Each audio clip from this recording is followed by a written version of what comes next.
international event is now on dotaboom.gg. Special cases, exclusive skins, and a nice atmosphere of the main tournament of the year are waiting for you.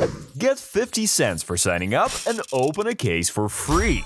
Or try your luck with a multicast case and get a chance to grab 4 skins in one go. And here's what's important, the probably fair system makes sure all the results are fair and square. And by the way, every day, 20 of the most active users will share skins worth $90. And once a week, the most active Dota 2 players will receive exclusive sets and arcana items worth over 300. If that's not enough for you, then when you reach level 5, you'll be able to open free daily cases every day. And the higher your level is, the more cases you'll be able to open. So hurry up, use this promo code and get a bonus of 5% on your deposit, free coins and a free case. And the first 100 new users will also get 50 cents for registering. So don't waste your time, click the link in the description, activate the promo code, grab your bonuses, and then come back and continue watching the video. Hey, what is up guys, it's your boy Peter, and today we're going to be talking about 9 classes Monkey King. This guy started getting completely banned out towards the end of the tournament, and honestly, I don't blame teams. I had to play against this Monkey King, and let me tell you, it is chaos. Really, the main thing that he's doing is killing couriers, placing deep vision, and then eventually providing vision to set up kills, well, with his hero or with Diffusal Blade. Now, interestingly enough, this game, he actually opted for a Spirit Vessel, which I thought was peculiar. I mean, obviously, it's like a decent Spirit Vessel game. You're against Chen, you're against some pretty high HP heroes, kind of like Doom is okay, Shaker's okay. Maybe it's the cancel blinks. It's not good against Troll really at all, honestly. Maybe you can click it on him after he ults, but that's kind of fake in the mid to late game. So yeah, we're going to be looking at his Monkey King, seeing why it gets banned out. And honestly, this is not something I'm going to necessarily recommend too much in pubs. It's just something that if you want to master a certain hero, it can be Monkey King. Now, Helmdom also might get nerfed pretty soon. And so I want to look at this because I think it's just kind of a cool thing in Dota. I love this type of stuff. I think it's the most interesting stuff in Dota. But again, guys, it's going to be very hard to play. People are going to think you're griefing if they don't know what you're doing. And on top of that, it might get nerfed. But let's get into it. Okay, so at level 1, he starts the game with Boots, Tangos, then he ships out a Sentry, Blood Grenade, and Clarity. He did contest the rune. You have Boots, so it's pretty easy to. Generally, when you have Boots, to go for something like the Bounty Rune, you probably won't die. It depends on heroes, of course. The next thing he does is he's going to secure the range creep on the first wave, and then he's going to drag the second wave. Pretty straightforward. Generally want to try to connect to 3 creeps if possible. This puts the enemy often in a weird spot where if they do bring the wave to here, they're going to miss a creep if they're not careful. And on top of that, it allows you to keep the creep wave here for longer, right? Because it's going to kill off this wave very, very quickly. You can see the Enigma will even aggro Deny, and then 9 class can come back and sap some XP. He's going to try to pull aggro, which honestly, it's in vain. I would say, honestly, I actually think he's probably misplaying even a little here. I would argue he should just sit in the trees and wait for like a last hit with Boundless Strike, or even with an auto attack and then Boundless Strike the second one. I think walking up here kind of just allows them to go on you, allows them to try to push you out of XP range, because that's his goal here as he gets one of the CS. His goal is to hit level 2 and get XP. With level 2, he's going to make his way around, skills his W, hops on the trees, and you always want to try to get to the left side, because the main goal here is to snipe couriers. As he sees the Chen courier, thinking, I don't want to say forgot that he's here, but Snaking should keep his courier under the tower. And then he's going to drag the creep wave again. So basically the main thing you have to do on Monkey King is drag waves. If you don't drag waves on this hero, you're going to have practically no impact. The only thing you can really get away with outside of dragging waves is stacking and contesting the water rune, or sniping couriers. So we're going to see him walk mid here. This is a good, very specific game read.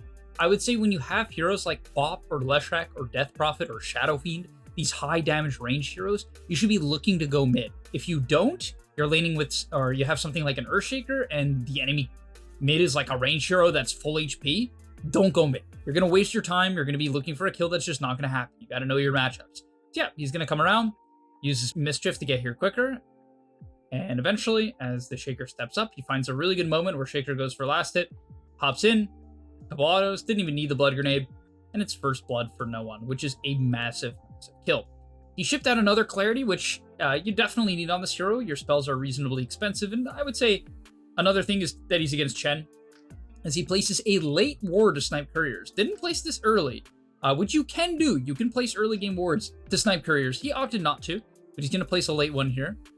And he's going to drag another creep wave. Doesn't get the range creep, but that's okay. And you can see, you kind of have to do this. If you don't do this, you're going to screw your offlaner, right? This Enigma cannot lane well into Chen Troll at all. So it is his job to make sure that it is safe. Now he comes around again. Oh my god, he's so annoying. Kills Boots, which is massive, right? Massive. Does want to go for the bounty rune. Unfortunately, doesn't get it. That bounty rune is very, very important if you can get it. And now it's honestly a little bit unclear what to do. I would say he could probably, block the small camp, look for the Chen sentry ward. Yeah, this is nice. And you kind of have to like just bounce between sniping couriers, dragging the wave, and blocking the small, so that your offlaner just doesn't get completely destroyed. And another thing is like he's leading with Enigma, which is a hero that's naturally like decent alone. I wouldn't say Enigma's like insane alone. It's just okay. But he can get away with it for sure. As he sees another courier, does consider killing it here. Opts not to, which I personally find was probably wrong. He definitely has time to kill the courier and get to the runes, so I do believe he should have killed it. Whatever, it's no huge deal. He's going to go for the 6-minute rune. They know it's top because they have Oracle. They're just going to hop over. They end up bumping into a Snapfire, who's looking for the rune, and they get the kill on the Snap. So nice little quick rotation there. After that, again, this is kind of another dead period in the game. You're probably not going to kill the enemy mid laner if they know you're here, which in High Mamar, in this pro game, they definitely know that they're here. So the Shaker is not going to step up. And so it's pretty simple what he should do here. Just go get the Wisdom Rune, right? Minute 6 to minute 7, there's not too much to do unless, there's like a courier to snipe or just a hero to kill. So picks up the Wisdom, gonna come back bottom, sees the Shaker, which, was this for echoes? Yeah. Takes like half health. Okay, picks up another blood grenade. And a big theme you're going to see in this game is blood grenades, blood grenades, blood grenades. You have to spam it. Otherwise, your hero just doesn't do enough in the early game. So you have to literally button mash blood grenades. That's a cheeky little ward. I like that one. All right. As playing the 8-minute rune, again, they know it's bottom because they have an Oracle. As he blocks the camp. That was cool. Just quick little mischief. Block the camp. Probably continuing to look for couriers on the bottom side of the map because, again, it's pretty hard to do anything at this point of the game. They're just controlling mid. Clearly, their game plan is to like do as much as they can mid, put as much pressure as possible. Because top lane's kind of dead, nothing's going to happen. Bottom lane, nothing's going to happen. He should go back bottom maybe when Enigma has Black Hole. I believe that's what he does this game. And that's a good thing to do. So basically, a big thing as well to think about when you're playing this 4 Monkey King is your offlaner should, theoretically, unless they're feeding, get level 6 very fast, and it's very strong to connect back to a lot of heroes level 6s. It could be most ranged heroes, things like Enigma, DP, Snapfire, weird example, but Snapfire, even things like Mars, Mars Monkey King is a pretty acceptable lane. So yeah, it picks up the crown, which I always found to be a little weird. I guess maybe he just thinks that the health is worth it.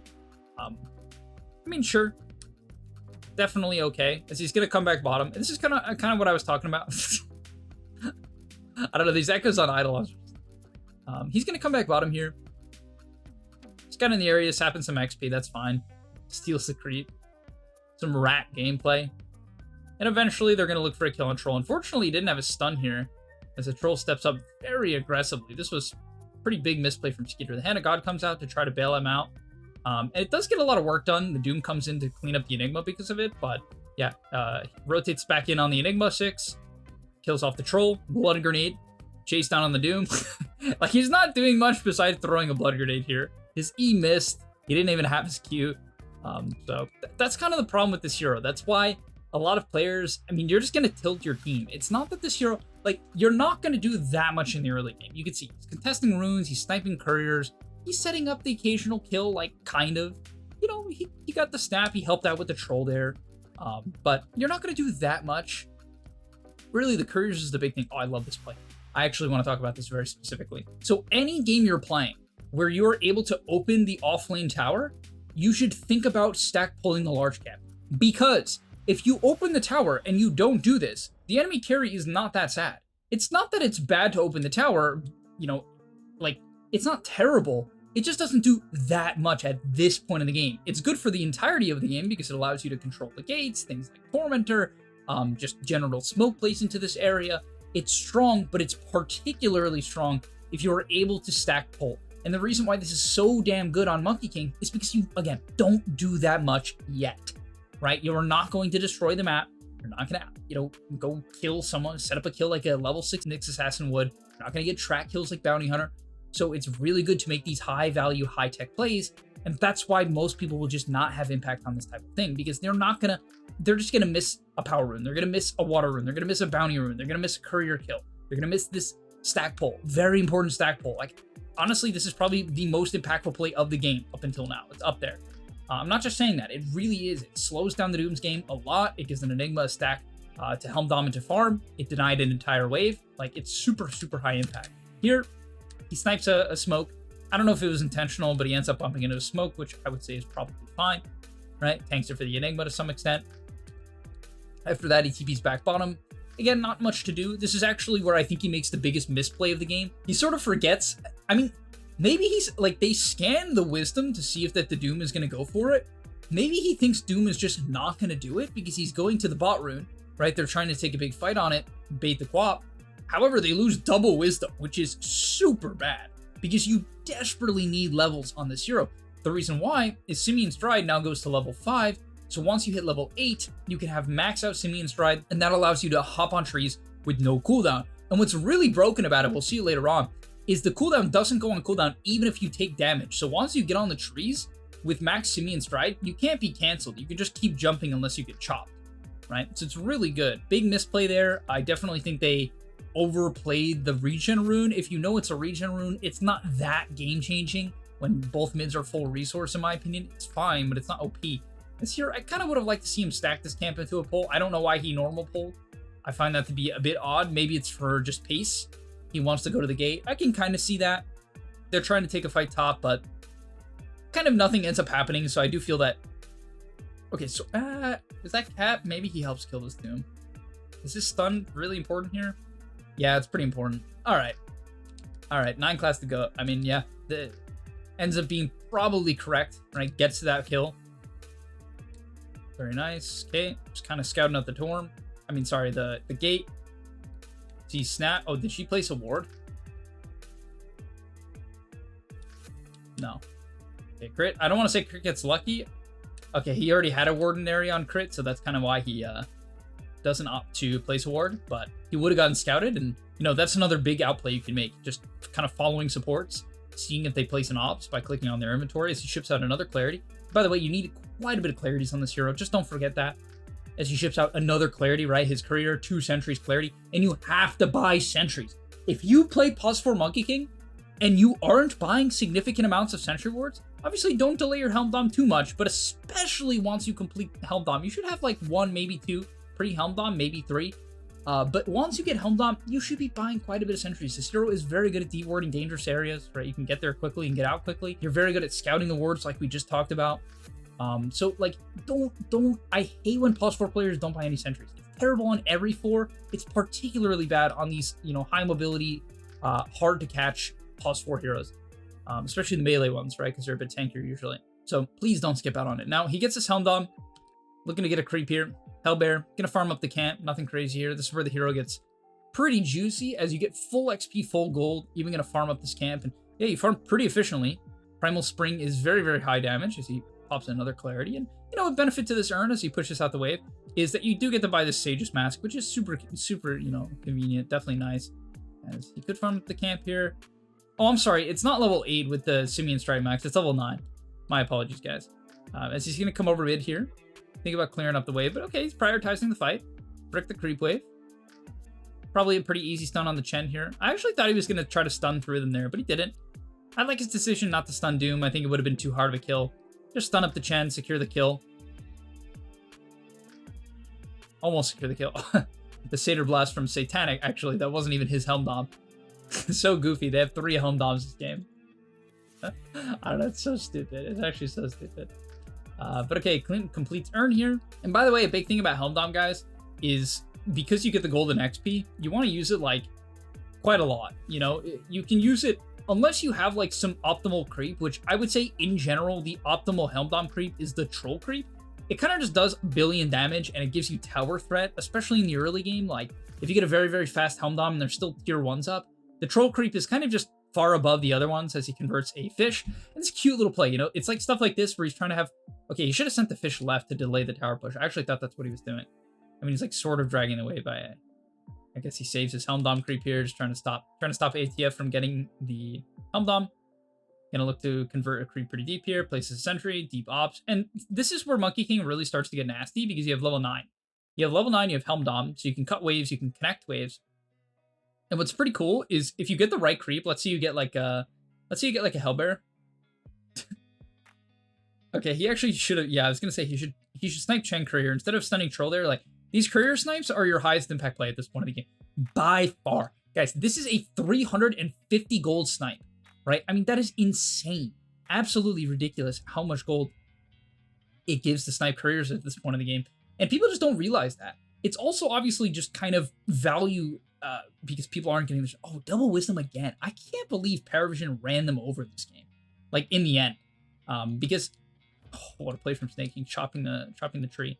All right, they end up getting Malrine. I mean, yeah, I guess it's just some really good AM game, but losing double wisdom twice, I guess they won enough fights in a row where it just kind of doesn't matter. Malrine is so underfarmed on the Earthshaker, kind of just can't recover.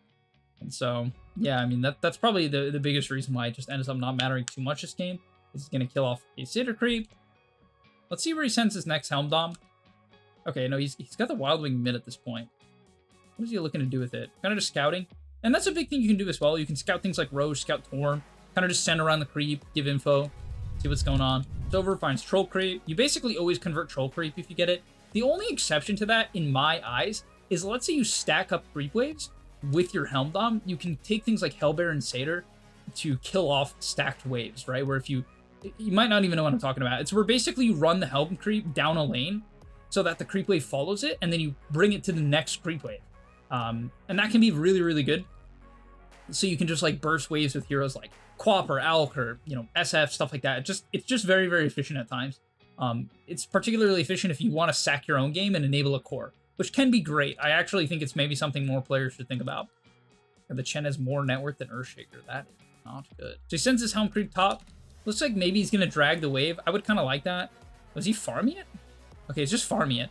I mean, here's the thing. It's obviously fine to do this. The main advantage of just killing it right away is it relieves the pressure, right? It means that the enemy won't have creeps to push, where if you stack the wave, they will potentially be able to push with 2 or 3 creep waves, and that can be a problem. It definitely can be a big problem. As he TP's in here, stuns up the Shaker, Blood Grenade, no biggie. Okay, gonna hop away from the Troll. Nice kiting there. That's super well done. As he completes his Vessel. I'm gonna chase a little bit here. Hops in, hops out, and you can do that really efficiently. I'm surprised he didn't stun earlier there. I don't know exactly what he's holding it for. Maybe it's Troll? He ends up stunning here. It gets a really nice 2-man boundless. And you can kind of tell the main thing that you need on your team with Monkey King is a lot of damage, right? This hero is extremely good at kiting, poking, giving vision, playing the map, killing couriers, stuff like that. But in team fights, you don't do that much until you have Vessel or Diffusal, which if you want to have just like casually high impact or high damage, these are the items you buy. It's Vessel or Diffusal. Diffusal, I think, is generally better. It's just super synergistic with this hero. And it kind of allows you to scale into right click, which you absolutely can do. He's going to Vessel up the Chen here. Super, super solid against Chen, of course. The mech did absolutely nothing there. As, okay, gets poked a little bit. Looks like he's probably fine. Going to Vessel onto the Doom. Okay, no, he's not. And you can see, Vessel's just kind of one of those items that's just obnoxious. Because, with, you know, combined with the Shadow Strike, it's just like casually half of Doom's health. And the reason why it's really good on a hero like Monkey King is Vessel is particularly good on heroes that can use it because it's not the highest cast range. I think it's 750. It's like okay, but you need to be able to get in and then get out. And you want to be able to use it over the course of a fight like 2 or 3 times, optimally. And so heroes that are just kind of stay alive and are high mobility, heroes like Mirana and Monkey King, Bounty Hunters, you know, because he's invis, stuff like that are really, really great with this item. But yeah, I mean, a big thing about this Monkey King is that he's just like disturbingly high level. And you might be like, Speed, he's not that high level. Guys, he didn't get either of the last 2 wisdoms. Like, yes, they're winning the game, but he lost 2 wisdoms. You know, that's usually means if you lose 2 wisdoms, you're going to be a level 2 levels behind the enemy subs. That is just not the case this game. But yeah, at this point you can push in waves. It's kind of a really nice thing about the Monkey King. So you take he actually took Balance Strike's stun duration. Okay, that's interesting. I definitely feel like maybe the other one's better. It's hard to say. Obviously the stun duration's like okay, you're just a sub at the end of the day, but the stun, I mean, the E damage is really nice for like killing off the waves quickly because your Q just doesn't do that much damage when you have no right-click items. So I don't know. I'm kind of inclined to believe that maybe the other talent is better, especially considering you end up buying your shard, which makes your stun do a percentage of your E damage, right? So it's like, I don't know. I don't know. I find it hard to believe that this one's better, but yeah, I mean, I guess you just think that the stun is enough. Gives up BKB, really? Okay. That's kind of odd. I mean, maybe he just feels like his job's to frontline, but it's definitely a bit odd. He's gonna helm bomb another creep, just kind of stalling out this Roche. And I like what he's doing here, hopping around, trying to give casual info on the pit, just being annoying as they pop a smoke. You can put the creep in this little crevice. It's actually hard to kill if the enemy doesn't know about it. It's a very weird thing, but sometimes it's just like, it just doesn't get scouted. And one thing 9 Class is very good about is if one of his helm creeps are dying, he's very quick to try to look to get a new one. Like right here, I think the troll killed it, but it's a very nice play as he stuns up the troll again, just trying to buy time on this Roche, waste their time. He's looking to intimidate with the wolf creep, buy even more time, as he probably will pop it. Okay, opts not to. There's actually find a jump on the Doom mid. Is this enough? Gets canceled. Probably should Vessel Shaker here. He'll definitely do it now. Okay, there we go. Kind of took him a while to Vessel there. Probably a bit of a misplay, because it's good to get it out. It's a very low cooldown item. Getting chased up by the troll here. Yeah, he's able to walk it off. And you have to remember, your ulti is not a defensive ability. As a core, you guys are maybe familiar with like changing of the guard, where you can turn him into the monkeys. That's not part of the hero, right? That's a facet. And so you don't want to like man up and try to bail out with your ulti. Like, yes, it gives you 20 armor. So like against troll, it can help you just kind of like, if you're already rooted or you're getting stunned, sure, just ult, try to buy time. But in general, it's not enough, as he's going to look to set up here, again, kiting around. Just getting good value out of the Vessel, pokes the troll. Going to poke the Doom, canceling any potential blink, which, yep, canceling any potential blink. Big slow. Should have maybe hopped out there. I guess he just feels like the fight is over, which it looks like it is. Forces the Doom TP, kill off the Shaker. And yeah, just doing a good job of kind of taking away the enemy attention, poking heroes. Again, you're not going to destroy team fights. The only... really, kind of the big reason why I like the Fusel so much is then you kind of can. And the main way you can is by finding a sub, right? Or just like a low mobility core hero. This is what I'm talking about with the couriers. He actually gets scouted here, but once you hop, 500 gold. It's like, what the heck? Once you hop, you're out. And it doesn't get canceled. It just doesn't. That's just how it works. I was taught that by one of my friends, TI. And yeah, it just doesn't. It just doesn't. So that's how it goes. Picks up the bounty close to his BKB, which is he really buying a BKB? I don't know. It's not that I think it's bad. It's like obviously okay, you know, he could just kind of die to like Fisher plus Snap Bolt, which would be a little sad. However, he would be tanking the damage. So I don't know. I don't know. I wouldn't mind seeing him buy the Fusel anyway. I feel like even with Vessel, it's like fine. Just like a lot of these small items that help you get kills. Another courier find with the Primal. But he actually changes his mind to Scotty. I actually think he does end up completing this. And I don't mind it. It's kind of just more heal cut. I think it's okay, specifically because it goes through BKB. So like, it's pretty solid against Troll in particular. Especially considering the Troll and the Doom are going to BKB when Chen is likely healing them. And so the Vessel won't work. In those cases, it's definitely really nice. And it's another reason why you can kind of buy this Orb of Frost very casually. I'm almost mildly surprised he didn't, because this item is just very solid on this hero, right? It makes it where if you go on a ranged hero especially, it's 13% slow, only 6% against melee heroes, but it's certainly not nothing. Pair that with a Blood Grenade, and it's very significant. Because another thing, guys, is slows in Dota are additive, right? So it's not like if you slow someone with a Blood Grenade for whatever it is, 15%, I don't know the exact number, and then you slow them with like the Orb of Frost for 13%, it's like reduced, it's just 28%, right? And so that's why stacking slows are good. And I could have seen him buy this earlier. I think it actually would have been a nice value pickup because, you know, waiting for an ultimate orb, obviously he just kind of didn't know what to buy, which is, I don't want to say it's low skill. It's just a bit of I would consider it some sort of a misplay. I mean, obviously it can be a game read. That's probably what the argument would be. It's just like a game read. How is the game going? What's happening? He gets dewarded, throws a stun out of anger. Why would he stun there? It's like so pointless. I don't know. You definitely shouldn't stun like that. In case like someone wants to go in as he drops his ult. I mean, not for fun, but it kind of protects AM. I don't know. It's a slightly weird ulti, I'm not gonna lie. As he takes over the magic resist creep, and this is something to keep in mind when your team does decide to group up in team fight. I mean, it's actually something I haven't covered at all, which is probably a mistake on my end, because in team fights, if you can identify which creep is broken, it's broken. I mean, in this game, obviously the magic resist is going to be really nice against Snap and Shaker. It's going to be the main way they burst. Enigma or Quap or even Oracle. Depends if, well, I guess it depends if Oracle is able to get his W off, but you get the point. And so it's a really nice game for the magic resist creep. Also, if they don't have an Alpha Wolf, that creep is just obscene, 30% damage. Even something like the miniature Hellbear gives 15 attack speed. It actually is more than that because it upgrades as the game progresses. And with Helm Dom. So it's, yeah, I mean, if you suicide the mini Hellbear when sieging, your team just gets like 120 attack speed. So there's just a lot of use cases for the miniature creeps. I'm not going to cover them all in today's video. It's just too much. But yeah, continue to hop around almost to Scotty, which is disgusting. He is very, very farmed, keeping up with the Chen. And Chen is one of the fastest farming supports in Dota, for sure. Okay, stunning up the Doom. Gets Doom. Probably going to have to get bailed out by Oracle here, which they will. Bro, he vesseled himself? That is cringe. That is cringe. There's no way. Oh, what a black hole. He missed his stun. Okay, I think he was trying to get the Shaker in that. All right, he's cringing out the last minute. I don't know what to say. There's no way when you have Oracle on your team that you're using Vessel to heal faster during Oracle ulti. I refuse to believe it's acceptable. I don't know. There's no way with one charge left. Maybe if you have like 7, fine. In some game where you're like using your Vessel poorly, you can use it. I don't know. Yeah, I mean, this is where kind of the Scotty looks a bit bad. I mean, the Scotty is decent because it works with your ulti, right? That is the main reason why the Scotty can be good. He should certainly hit the troll here, and he will.